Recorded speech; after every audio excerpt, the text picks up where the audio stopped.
Hello, and welcome back to This Week at St. Jude from WBLZ The Blaze at St. Jude Catholic Church.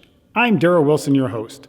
Well, it's still Lent, and if you haven't tried it yet, the Knights of Columbus are hosting a shrimp boil. The menu includes, for adults, a shrimp boil or baked tilapia. For the children's menu, pizza or a fish sandwich.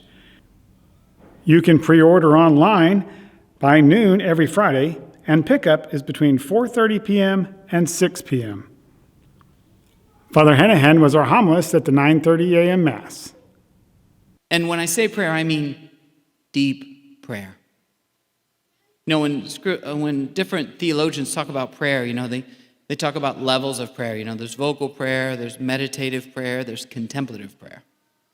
Or, another way they often talk about it is there's the purgative way, there's the illuminative way, and there's the unitive way.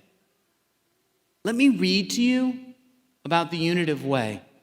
And by the way, hopefully this challenged you to think, maybe I can pray deeper.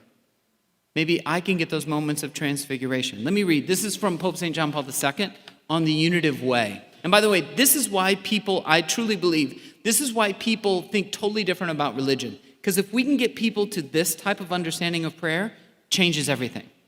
Listen, and I want you to think of transfiguration. The final stage of the interior journey is the unitive way.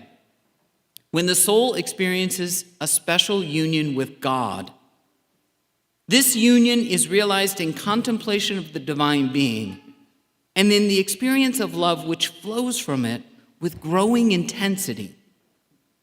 In this way, we somehow anticipate what is destined to be ours in eternity, beyond death and the grave.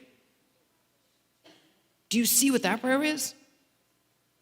First of all, I don't know if you describe your prayer. If you ever come back and, your spouse says, "How was your prayer today?" Do you normally say, "Intense"? It was super intense. And hopefully our prayer is that. And by the way, this is why I recommend things like Eucharistic adoration, because it's much more relational. And this is what we want. We want that experience. Jesus wants to take you. He wants to show himself to you.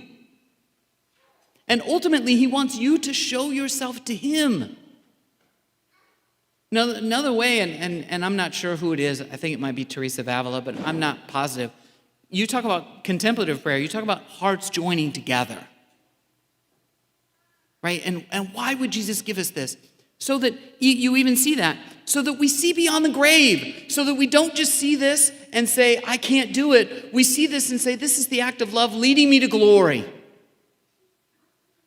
And with him I can do it. And with him he will sustain me. And my prayer can lead me and focus me beyond. To heaven, to glory, to the resurrection. No matter the trial." But it's so interesting. Some people look at this. That's an act of violence. That's a terrible thing. Other people see that and say that is the means to glory and the means of salvation. May we use our Lent. That as we continue, may we deepen our faith, finding moments of intense prayer, transfiguration, so that he can strengthen us for the trial, so that ultimately we can change the only thing we can, ourselves. Well, that's it for this week at St. Jude. Until next week, stay holy, St. Jude.